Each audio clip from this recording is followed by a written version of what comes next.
Sometimes in the world of tiny trucks, looking good is better than working good.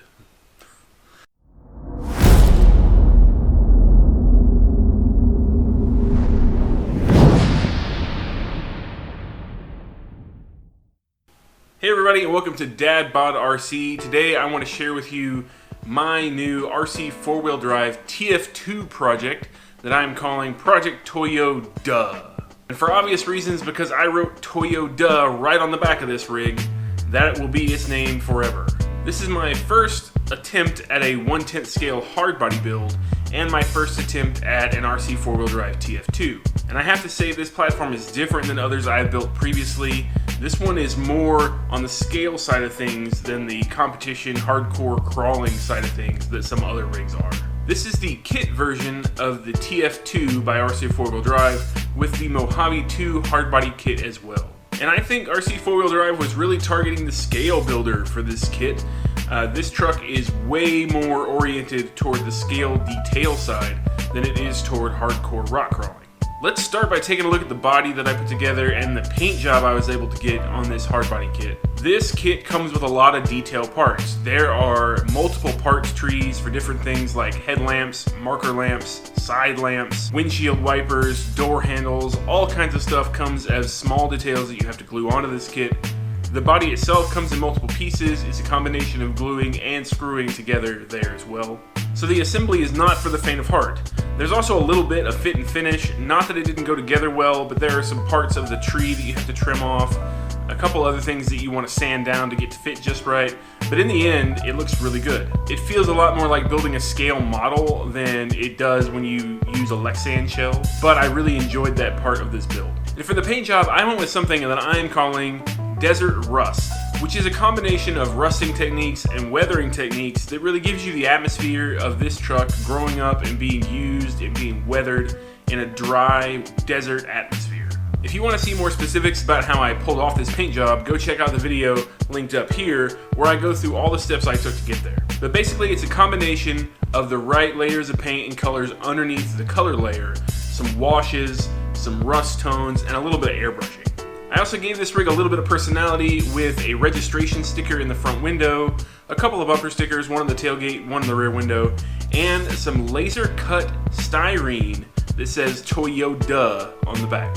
I wanted it to be very obvious that this was a Toyota themed build. However, the Mojave II is not a licensed Toyota body, so I couldn't rank Toyota on there. And the last time I painted one of these in an 18th scale, I wrote ToyoDUH as in Toy Yoda. So this time I went with ToyoDUH, emphasizing the duh on the end of this. RC four-wheel drive really spared no detail on this thing. It's got the little hooks around the bed for the netting that would go on there when you're carrying cargo. It's got side marker lamps that are actually two pieces and can contain an LED. It's got a fully bolt-on bumper with fog lights, and the rear light bucket is set up for 3 LEDs for numerous functions and even differentiates with black around the different lenses.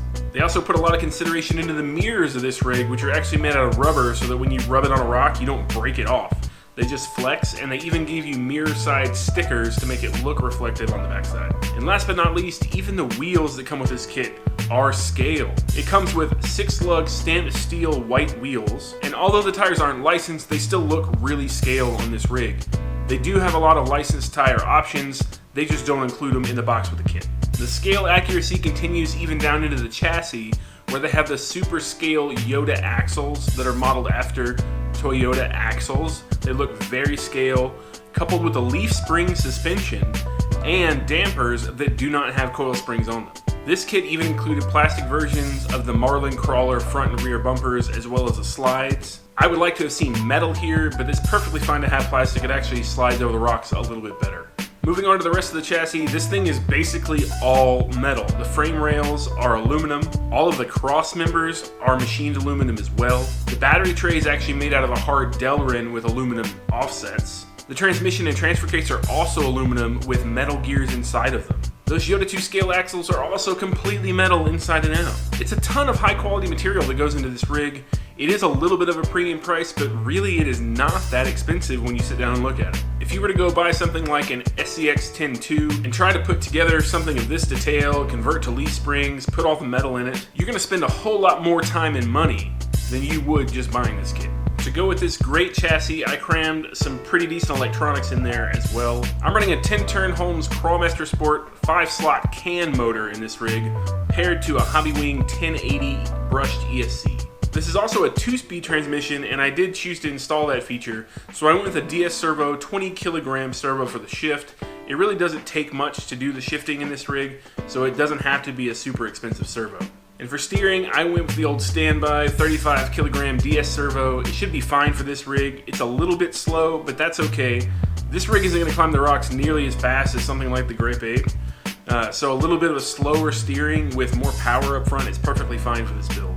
I also decided to throw a scale winch in. So I went with the RC4WD Warn front mount winch and wired controller, which I am controlling from my RC4GS transmitter. Now this winch is not rated to pull the full weight of this rig from a stop, but when rolling it works perfectly fine. Again, I would like to see it mounted to metal bumpers, and it has plastic right now. I'll remedy that at some point. It does flex a little bit whenever you're pulling on the winch. I am very pleased with the parts quality this kit came with, how easily the assembly was, how well the hardware was laid out, and how good we were able to get the fit and finish on the body and the paint job.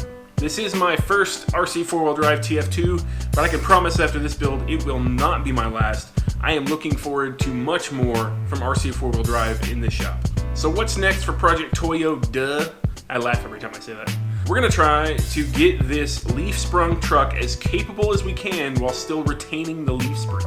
It should be a pretty good challenge because to get really competitive you normally need a 4-link suspension, but we're gonna soften up the leaves. We're gonna try to get a little bit more flex on the Yoda axles. We're definitely gonna do some bumper replacements, and then we'll see where it goes from there. I wanna see how well we can make this thing work on the rocks. Let me know in the comments if you have a TF2 and what kind of mods you have done to it. If it's still leaf sprung, if you've converted it to 4-link, and how well you've got it to crawl on the rocks. If you haven't yet, please subscribe to our channel to keep up with Project ToyoDUH and other projects like it that we have in the shop. Go check out our social media on Facebook and Instagram for lots more about what's going on in the garage. If you want to be a bigger part of these projects, get your name in the credits, and get some cool swag, go check out our Patreon page where we keep a lot of behind-the-scenes content and more updates on things going on in the garage. Thank you all so much for watching, and until next time, we will catch you later.